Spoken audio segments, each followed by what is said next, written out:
यह कहानी हमें एक ऐसे पुराण की गहराइयों में ले जाती है जिसका नाम है भविष्य पुराण।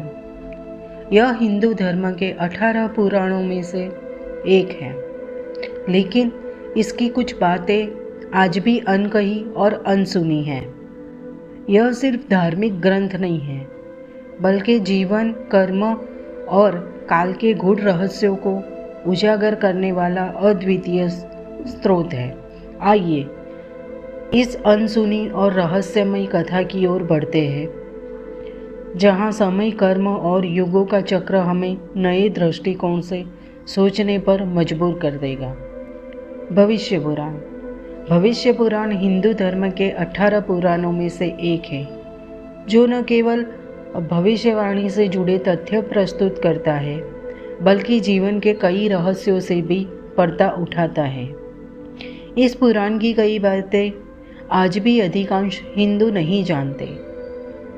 आज की कहानी में हम भविष्य पुराण से जुड़े कुछ ऐसे अनसुने रहस्यों को सामने लाएंगे जो 90% हिंदू शायद नहीं जानते होंगे। यह कहानी हमें यह समझाने में मदद करेगी कि इस पुराण में छिपी गूढ़ बातें हमारे जीवन के हर पहलू को किस तरह प्रभावित करती है। यह कहानी राजा हरिश्चंद्र की है, जो अपने धर्म, सत्य और न्यायप्रियता के लिए प्रसिद्ध थे। एक दिन वे अपने राज्य में एक महायज्ञ का आयोजन कर रहे थे। अचानक एक तपस्वी उनके द्वार पे आए। उनके चेहरे पर गंभीरता थी और उनकी आंखों में गहरा ज्ञान झलक रहा था। राजा ने उन्हें आदरपूर्वक आमंत्रित किया और पूछा, हे महात्मन, आप कौन हैं और कैसे मेरे राज्य की शोभा बढ़ा रहे हैं? तपस्वी ने शांत स्वर में कहा, हे राजन, मैं एक साधारण तपस्वी हूँ। मेरा नाम कालेश्वर है और मैं भविष्य पुराण के गूढ़ रहस्यों का और मैं भविष्य पुराण के गूढ़ ज्ञान का साधक हूँ। कुछ ऐसे रहस्य बताने आया हूँ जो आज भी अधिकांश लोग नहीं जानते। राजा हरिश्चंद्र ने आदरपूर्वक तपस्वी की बातों को सुना और कहा, हे तपस्वी, कृपया मुझे इन गूढ़ रहस्यों से अवगत कराएं, ताकि मैं अपने राज्य और प्रजा के कल्याण के लिए इस ज्ञान का उपयोग कर सकूं। तपस्वी कालेश्वर ने कहा, हे राजन, भविष्य पुराण में समय और काल के प्रभाव के बारे में विस्तृत चर्चा की गई है। इसमें बताया गया है कि ब्रह्मांड में हर व्यक्ति के जीवन का एक निर्धारित कालचक्र होता है। जो लोग इसे नहीं समझ पाते, वे अपने कर्मों से भ्रमित हो जाते हैं। अधिकांश हिंदू यह नहीं जानते कि काल 3 प्रकार का होता है: महाकाल, विकार काल और अनंत काल। राजा ने आश्चर्य से पूछा, हे महात्मा, कृपया इन तीनों कालों के बारे में मुझे विस्तार से बताएं। तपस्वी ने कहा, महाकाल वह है जो ब्रह्मांड का संचालन करता है। वह काल अनंत है और हर युग, हर कालखंड इसके अंतर्गत आता है।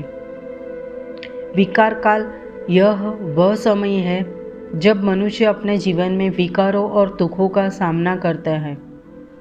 यह काल तब आता है जब मनुष्य अपने कर्मों से विमुख हो जाता है। और अंत में अनंत काल वह है जिसे समझना हमारे लिए असंभव है, क्योंकि यह काल ब्रह्मांड के हर छोटे से छोटे हिस्से में व्याप्त है। तपस्वी ने आगे बताया, भविष्य पुराण में बताया गया है कि मृत्युलोक केवल एक भौतिक अस्तित्व नहीं है, बल्कि यह आत्माओं का एक विशाल चक्र है। इस लोक में जो भी जीव आता है, वह अपने कर्मों के अनुसार अपने अगले जन्म की दिशा निर्धारित करता है। लेकिन अधिकांश लोग इस सत्य को नहीं जानते कि मृत्युलोक केवल हमारे भौतिक शरीर का अंत नहीं है, बल्कि यहाँ आत्मा अपने कर्मों का बोझ उठाकर अगले लोक की ओर प्रस्थान करती है। राजा हरिश्चंद्र ने गहरी रुचि के साथ तपस्वी की बातों को सुना और पूछा, हे महात्मा, क्या इसका अर्थ ये है कि हमें अपने जीवन के हर पल को बहुत सावधानी से जीना चाहिए? तपस्वी ने उत्तर दिया, हाँ राजन, भविष्य पुराण में कहा गया है कि जो भी हम इस जीवन में करते हैं वह हमारे भविष्य के जन्मों को निर्धारित करता है। इसलिए हमें हर कर्म को सोच समझकर करना चाहिए। अधिकांश लोग यह नहीं समझ पाते कि हमारे हर छोटे से छोटे कर्म का प्रभाव हमारे अगले जन्म पर होता है।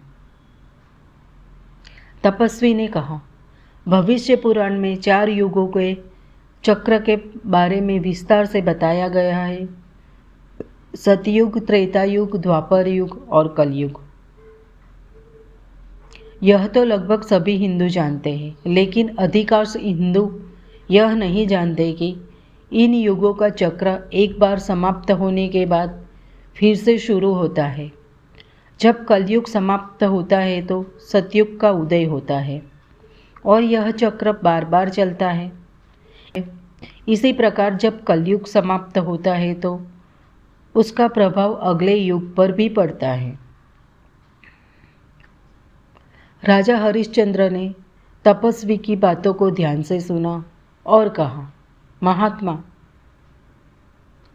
क्या इसका अर्थ यह है कि हमें हर युग के प्रभावों से बचने का प्रयास करना चाहिए? तपस्वी ने उत्तर दिया, नहीं राजन, इसका अर्थ यह है कि हमें अपने युग के प्रभावों को समझते हुए अपने कर्मों का ध्यान रखना चाहिए। उदाहरण के लिए कलयुग में धर्म और सत्य कमज़ोर हो जाते हैं, लेकिन इसका मतलब यह नहीं है कि हम अपने धर्म और सत्य को भूल जाएं, बल्कि हमें और अधिक जागरूक होकर अपने कर्मों को सही दिशा में ले जाना चाहिए। तपस्वी ने आगे कहा, भविष्य पुराण में नारी शक्ति का महत्व भी बताया गया है। यह पुराण कहता है कि स्त्री केवल गृहस्थी चलाने वाली नहीं है, बल्कि वह ब्रह्मांड की शक्ति का प्रतिनिधित्व करती है। अधिकांश लोग यह नहीं समझते कि स्त्री के बिना सृष्टि का कोई अस्तित्व नहीं है। स्त्री को सम्मान और अधिकार देना केवल एक सामाजिक कर्तव्य नहीं, बल्कि एक आध्यात्मिक जिम्मेदारी भी है। राजा हरिश्चंद्र ने सिर झुकाकर तपस्वी की बातों का समर्थन किया और कहा, हे महात्मा, आपने मुझे आज अद्भुत ज्ञान दिया। मैं अपने राज्य में इस ज्ञान को फैलाने का प्रयास करूंगा ताकि मेरी प्रजा भी इन गूढ़ रहस्यों को समझ सके। तपस्वी ने अंत में कहा, हे राजन, भविष्य पुराण का सबसे महत्वपूर्ण संदेश है कर्मों का सिद्धांत। यह पुराण स्पष्ट करता है कि जैसा हम दूसरों के साथ व्यवहार करते हैं वैसा ही हमारे साथ होता है। हमारे कर्म ही हमारे भाग्य का निर्माण करते हैं। अधिकांश हिंदू यह नहीं जानते कि हमारे कर्म केवल इस जीवन में नहीं, बल्कि अगले कई जन्मों तक हमारा पीछा करते हैं। इसलिए हमें अपने कर्मों का विशेष ध्यान रखना चाहिए। राजा हरिश्चंद्र ने तपस्वी कालेश्वर को धन्यवाद दिया और कहा, महात्मा, आपने मुझे आज जीवन के सबसे महत्वपूर्ण रहस्यों से अवगत कराया है। मैं इस ज्ञान को हमेशा अपने साथ रखूंगा और इसे अपने राज्य की भलाई के लिए उपयोग करूंगा। तपस्वी ने राजा को आशीर्वाद दिया और अंतर्ध्यान हो गए।